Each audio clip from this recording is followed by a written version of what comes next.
Students, myself M D Samim from student tutorial. पिछले class में हम लोगों ने टेंस के तीनों भाग को चार चार भागों में बांट करके देखा था। जैसे पहला जाना था हम लोग प्रेजेंट टेंस। प्रेजेंट टेंस के चार टाइप्स होते हैं: simple present tense, present continuous tense, present perfect tense and present perfect continuous tense. आज हम लोगों को इन चारों को एक एक करके जानने की कोशिश करेंगे। ये आज का वीडियो बहुत important video, dear students, please ध्यान से सुनिएगा।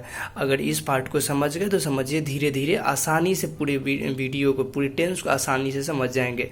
सो डियर स्टूडेंट्स, इसको पूरी एकदम ध्यान से देखना है आप लोगों को। तो हम लोग शुरू करते हैं। पहला है सिंपल प्रेजेंट टेंस। देखिए, जैसे आज हम जिस फॉर्मेट में बताएंगे आपको टेंस, सिंपल टेंस के प्रेजेंट टेंस के बारे में, वैसे ही सारे टेंस है। सो प्लीज इस वीडियो को ध्यान से देखिए। तो पहले जानते हैं सिंपल प्रेजेंट टेंस होता क्या है और कैसे पहचानेंगे कि ये सिंपल प्रेजेंट टेंस है। पहचानने का एक तरीका है हिंदी में कि जिस हिंदी वाक्य के अंत में, जिस हिंदी वाक्य यानी सेंटेंस के लास्ट में ता है, ती है, ते है, अगर ये लगा हो तो उसे सिंपल प्रेजेंट टेंस के कैटेगरी में रखेंगे। हम लोग क्या कहेंगे? जिस हिंदी वाक्य के अंत में ता है, ती है, ते है, उसे कहाँ रखेंगे? सिंपल प्रेजेंट टेंस के कैटेगरी में रखेंगे। जैसे यहाँ देखिएगा लिखा हुआ है एग्जाम्पल 1 में, हम लोग अंग्रेजी पढ़ते हैं। लास्ट में क्या है? ते हैं। क्या है? ते हैं। और यहाँ पर इसका पहचान क्या है? ता है, ती है, ते है, इनमें से कोई भी हो तो ते है। तो इसको हम लोग कन्वर्ट करते हैं वी रीड इंग्लिश।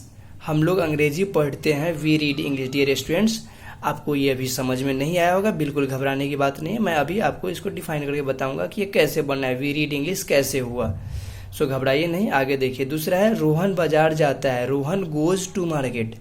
यहाँ पर रोहन तो एक नाम है, चलिए ठीक है। बाजार का मार्केट हो गया, जाना का तो गो वर्ड होता है, लेकिन गोज यहाँ पर लगाया गया। कैसे, ये भी मैं आपको समझाऊंगा। डियर स्टूडेंट्स, ध्यान से देखते जाइए। जैसे हम लोग मैथ्स बनाते हैं ना, मैथ्स में अगर कोई स्टूडेंट पढ़े हो तो वहाँ पर ध्यान से देखिए, हर चीज़ का एक फार्मूला होता है। उसी फार्मूला के तरह इसमें भी हम लोग एक फार्मूला है, स्ट्रक्चर जिसको कहते हैं हम लोग, उसी स्ट्रक्चर के बेस्ड पर इसको हम लोग समझने की कोशिश करेंगे। तो सिंपल प्रेजेंट टेंस का स्ट्रक्चर होता है सब्जेक्ट प्लस V1 या V5 प्लस ऑब्जेक्ट। इस चीज़ों को एकदम ध्यान में बैठा लेना है। सिंपल प्रेजेंट टेंस का स्ट्रक्चर क्या होता है?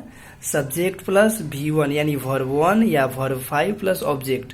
अब मैटर ये करता है कि सब्जेक्ट तो चलो ठीक है, वर्ब 1 या वर्ब 5 क्या होता है और ऑब्जेक्ट भी क्या होता है, ये चारों को हम लोग डिफाइन करेंगे। अभी देखते हैं। डियर स्टूडेंट्स, यहाँ देखिए नोट में एक लिखा हुआ है, किसी भी वाक्य को हम लोग 4 या ज़रूरत के अनुसार 6 भागों में बांटते हैं। तो पहला होता है सेंटेंस जो होता है पॉजिटिव होता है। तो यहाँ पर पॉजिटिव के अनुसार सब्जेक्ट प्लस V1 या V5 प्लस ऑब्जेक्ट आया, ठीक है। इसको कन्वर्ट कैसे करना है? कन्वर्ट करने से पहले यहाँ पर 3 चीज जो दिया हुआ है, सब्जेक्ट पहला, दूसरा वर्ब 1 या वर्ब 5, तीसरा ऑब्जेक्ट, तीनों को जानने की कोशिश करेंगे।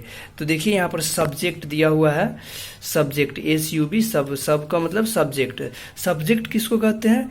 जो काम करता हो। क्या करता हो? जो काम करता है। किसी भी काम का होना क्या कहलाता है? जो काम करता है। जैसे रोहन बाजार जाता है, यहाँ पर बाजार जाने का काम कौन कर रहा है? रोहन। तो रोहन क्या हुआ? यहाँ पे सब्जेक्ट हो गया, राइट। दूसरा है वर्ब। वर्ब क्या होता है? किसी भी काम का होना क्या कहलाता है? वर्ब। वर्ब को हिंदी में हम लोग क्रिया कहते हैं। किसी भी काम का होना क्या कहलाता है? वर्ब। जैसे बाजार जाना, खाना खाना, सोना, पढ़ना, उठना, दौड़ना, कोई भी दुनिया का कोई भी काम जो होता है क्या होता है? वर्ब होता है। अब जानते हैं हम लोग यहाँ पर वर्ब तो समझ गए, लेकिन वर्ब 1 या वर्ब 5 क्या होता है इसके बारे में जानना है। वर्ब 1 क्या होता है? जो वर्ब होता है ना, उसी को वर्ब 1 ही कहा जाता है, वही वर्ब ही वर्ब 1 होता है। वर्ब 5 कैसे होता है, अब ये जानना है हम लोगों को। वर्ब 1 में एस या ES जोड़ देंगे तो क्या बन जाएगा? वर्ब 5 बन जाएगा। वर्ब 5 बनाने के लिए हम लोग क्या करते हैं?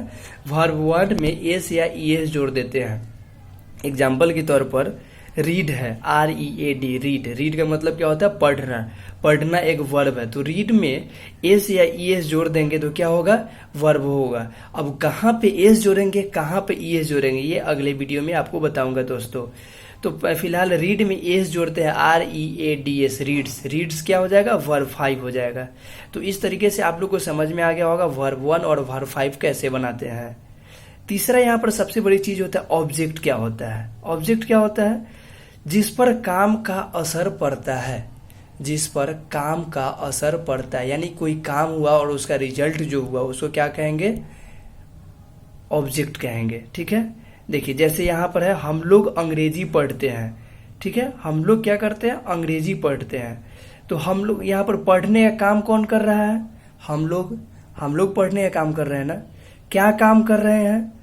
पढ़ रहे हैं। क्या काम कर रहे हैं? पढ़ रहे हैं। तो काम करना क्या हो गया? पढ़ना हो गया। अब क्या पढ़ रहे हैं, यानी कि काम क्या हो रहा है? पढ़ने का कौन सा काम, कौन सा क्या पढ़ रहे हैं? यानी कि अंग्रेजी पढ़ रहे हैं, है ना। तो अंग्रेजी पढ़ने का काम हो रहा है, यानी काम का असर अंग्रेजी पर पड़ रहा है, यानी अंग्रेजी को पढ़ रहे हैं हम लोग। तो अंग्रेजी यहाँ पर क्या हो गया? ऑब्जेक्ट हो गया। अब देखिए यहाँ पर कैसे इसको कैटेगराइज किया गया है। डियर स्टूडेंट्स, यहाँ देखेंगे हम लोग वी, हम लोग का वर्ड क्या होता है? वी होता है। उसके बाद में क्या होता है? अंग्रेजी का वर्ड क्या होता है? इंग्लिश होता है। रीड का वर्ड क्या होता है? सॉरी, पढ़ना का वर्ड क्या होता है? रीड। तो वी रीड इंग्लिश हो गया। अकॉर्डिंग टू दिस स्ट्रक्चर हम लोग इसको सेट किए हैं। पहला क्या है? सब्जेक्ट है। तो इसमें से सब्जेक्ट क्या होगा उसको ढूंढ के निकालेंगे हम लोग। तो हम लोग यहाँ पर क्या है? सब्जेक्ट हुआ। सब्जेक्ट कैसे? किसी काम का होना क्या कहता है? कि जो काम करता है क्या कहलाता है? सब्जेक्ट कहलाता है। जो काम करता है क्या कहलाता है? सब्जेक्ट। तो हम लोग काम करते हैं, तो पहला क्या है यहाँ पर? सब्जेक्ट। हम लोग का वर्ड क्या है? वी। तो वी यहाँ पर लिख दिए। दूसरा क्या है यहाँ पर देखते हैं, वर्ब 1 या वर्ब 5 को लगाने के लिए। तो हम लोग आगे जानेंगे वर्ब 1 कहाँ लगाना है, वर्ब 5 कहाँ लगाना है, ये भी बता दूंगा। फिलहाल हम लोग वी के साथ में वर्ब 1 ही यूज करेंगे। अभी आगे बताऊंगा कहाँ पर वर्ब 1 और वर्ब 5 यूज करना है। तो दूसरा क्या करा? वर्ब लगाने के लिए। तो रीड क्या है यहाँ पर? वर्ब है, यानी पढ़ना। तो रीड लगा दिया यहाँ पर। तीसरा ऑब्जेक्ट। ऑब्जेक्ट क्या हो रहा है? मतलब अंग्रेजी पढ़ रहे हैं, अंग्रेजी को यहाँ पर क्या हो गया? ऑब्जेक्ट हो गया मेरा। तो लिख दिए यहाँ पर इंग्लिश। जैसे जैसे स्ट्रक्चर है, स्ट्रक्चर के अकॉर्डिंगली अपने सेंटेंस को चेंज करते हुए यहाँ पर लिखते जाएंगे। पहला सब्जेक्ट था तो सब्जेक्ट लिख दिया, दूसरा वर्ब था वर्ब लिख दिया, तीसरा ऑब्जेक्ट था तो ऑब्जेक्ट।